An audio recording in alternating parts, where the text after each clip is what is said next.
Carolyn Dube here. What's the play for today? Well, today I'm making an art journal spread, and it's all based in gratitude for someone that's very special to me. And you'll find out who that person is, and you'll also see a couple of ways you can use a gel plate when you're art journaling. One is with rubber stamps, and well, other ways are adding in those layers. There's also an oops in here, of course, in one of my videos.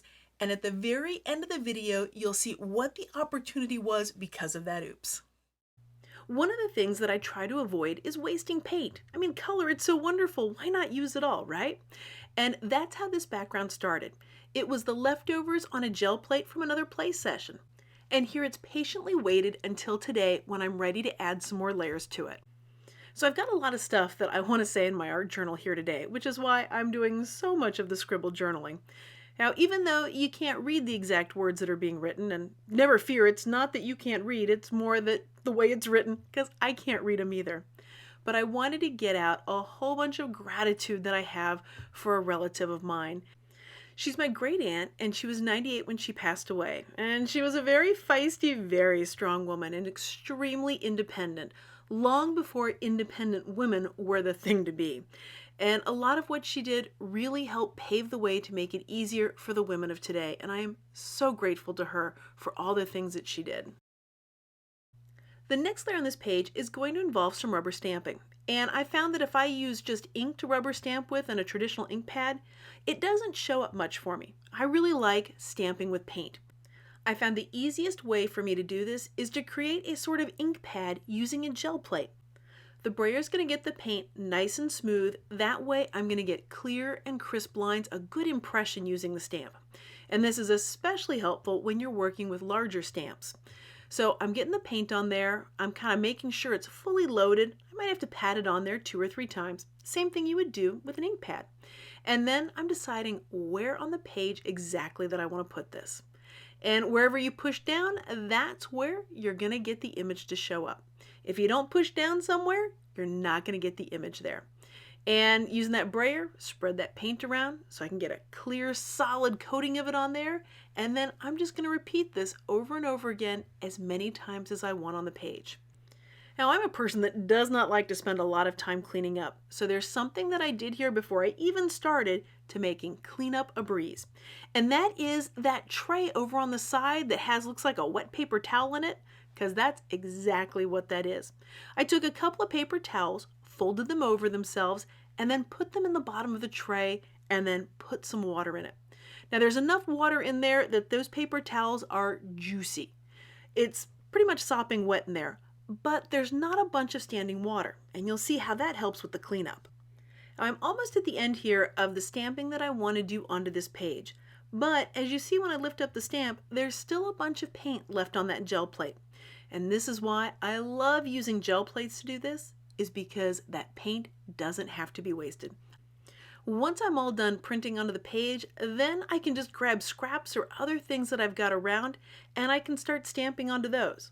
I mean, after all, the stamp's already got paint on it. Why waste it, right?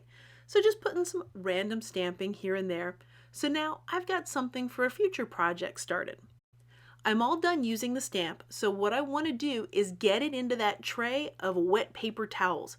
If I just set it on top there, give it a little bit of a push to make sure that water's touching the bottom of the stamp, then that's going to do the cleaning work for me. Not me, that thing. And what about all that paint left on the gel plate? Well, I'm going to use that stuff too. We're not going to let that go to waste. I grabbed another art journal that I had, a page that's, just a little color on a background, nothing special going on whatsoever, and I am simply going to put that gel plate right down on that page. Now, I might get an amazing print, or I might just get some paint on the page. Either way, that paint is not getting wasted and it's becoming a layer on this art journal page. Well, let's finish cleaning off the stamp. Since it's been soaking in that little bit of water on those wet paper towels, the paint is just coming right off of it. So you can take something like a baby wipe and just wipe it clean. Sometimes I even just run them under the faucet. Now, if you happen to have some paint that's still in there that you want to get out, if that's bothering you, you can do something like use an old toothbrush. And naturally, once you've used a toothbrush for something, say like cleaning off your rubber stamps, it's no longer safe to use for, say, cleaning your teeth. My great aunt was a big supporter of the arts. For her entire life, she really believed in the importance of that creative expression. So that's why I chose a bunch of quotes about creativity to include on this page that is really all about honoring her. Now, the Matisse quotes that I've got here, these are all from a stencil called Conversations with Matisse that I created for over at StencilGirl Products. And this is extra fitting to honor my great aunt because she had in her dining room this blue horse picture that definitely had a little Matisse influence going on. For those of you new to stenciling and you're wondering how do you get such a crisp line when you're doing something like words, well, there are two things that make a big difference.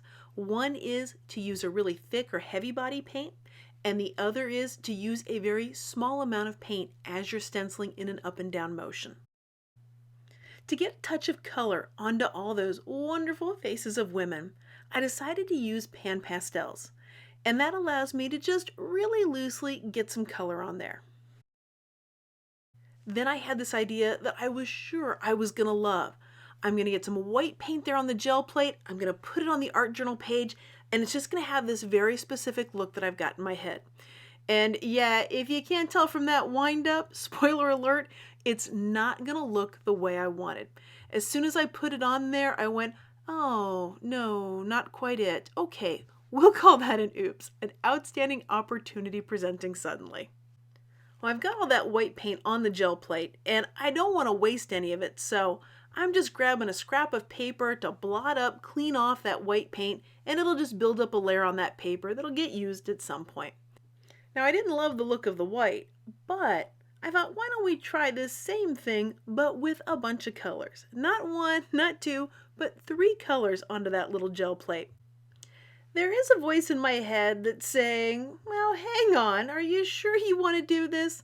Are you sure you want to take this risk? And it's not like I'm jumping out of an airplane without a parachute. This is paint on an art journal page. If it doesn't turn out, then I simply put some more layers on top of it. Once I've got it loaded with color, then it's time to start putting some of that color onto the page.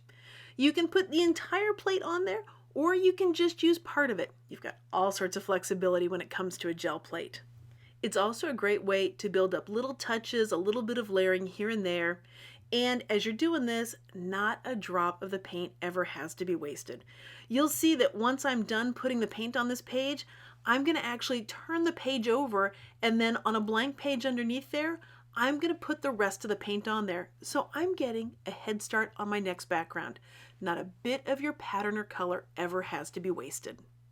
If you're new to gel printing and you're curious how this magical tool works, or if you've ever been frustrated when you're making gel prints that they aren't turning out the way that you want them to, you might want to check out my online workshops. I've got several in there about gel printing where I really go in deep and explain what's going on so that you can understand it and create the kind of prints that you love. You can find all the details about that over on the website at acolorfuljourney.com.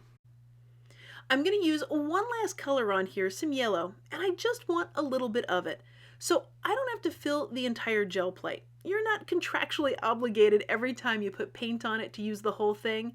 You can use just parts of it. You can put as little or as much paint on those things as you want. After I got the yellow paint on here, I was a little surprised by what paint I wanted to use next. It was not what I was expecting, but it was just what the page needed. Yep, that's white paint there. With all the colors I've been using, now I've gone back to white. And I kind of chuckle because when I tried to use it earlier in the page, I didn't like it. But now that I'm using it near the end, I'm loving how it looks. And this is when I realized the opportunity that was in the oops that was earlier. You see, when I used the white paint with the gel plate and I didn't like it, the opportunity was it got that bottle out where I'd see it. So when I was working near the end of the page, I would know to bring in that white paint. Because if that bottle hadn't been in front of me, I don't know if I would have thought about using it. Well, thanks so much for joining me for this art journal play today. I'm so glad that you stopped by.